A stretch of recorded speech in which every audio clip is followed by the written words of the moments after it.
মনে হয় এইগুলো খেয়েই এখন ওর দিন কাটবে। স্কুলে গেলে তো তখন এইসব খেয়ে যেতে পারে না, অ্যালাউ নেই স্কুলে। তো এখন বাবার মনে হচ্ছে এই খাবারগুলোই খাবে আর থাকবে বাড়িতে, টিভি দেখবে, ফোন দেখবে, এনজয় করবে, বাকি কিছু পড়াশোনা করবে। পড়া থেকে তো ছুটি নেই, প্রচুর সামার ভ্যাকেশনের কাজ দিয়েছে। সামার ভ্যাকেশন যেহেতু 30 মে থেকে স্টার্ট হয়ে গেছে, প্রচুর কাজ দিয়েছে। তো সব কিছু আস্তে আস্তে কমপ্লিট করবে, মোটামুটি করছেও। অনেকটা ডান হয়ে গেছে, হোমওয়ার্ক ঠিকঠাক করে বসে নি। তো চলো এখন তোমাদের সাথে দেখাই যে কি কি কিনে নিয়ে এসেছি। যখন যেটা হাতের কাছে উঠবে তখনই সেটা দেখিয়ে দেবো। এই দেখো 3 কেজি একটা রেইনবো শার্ট, তার সাথে এই বাকেটটা ফ্রি। তো এটা সরিয়ে দিলাম, শার্ট তো কোনো কিছুতে মানে স্মেলটা চলে আসতে পারে, ক্যাচ করে নিতে পারে খাবার জিনিসে, তো তার জন্য এটা সরিয়ে দিলাম। তারপর এগুলো দিয়েই শুরু করি, বড় বড় জিনিসগুলো আছে। এই দেখো একটা চিপসের প্যাকেট,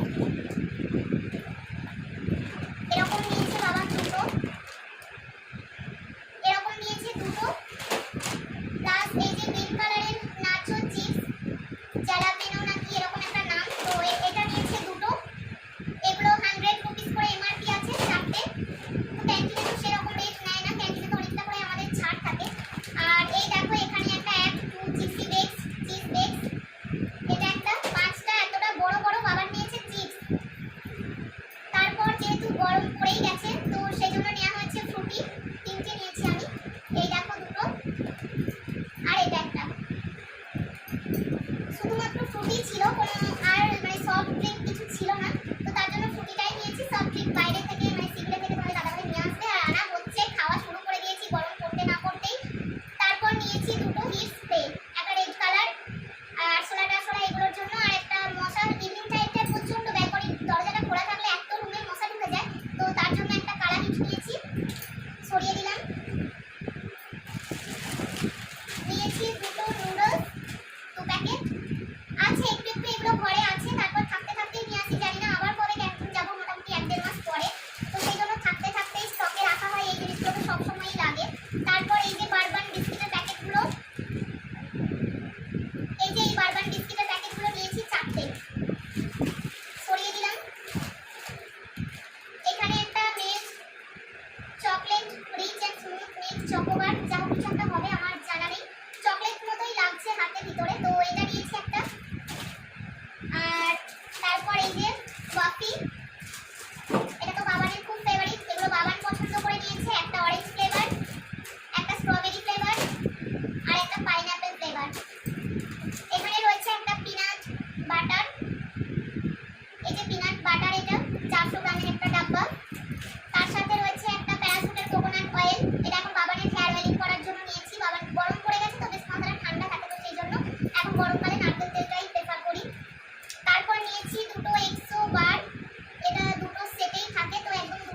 আর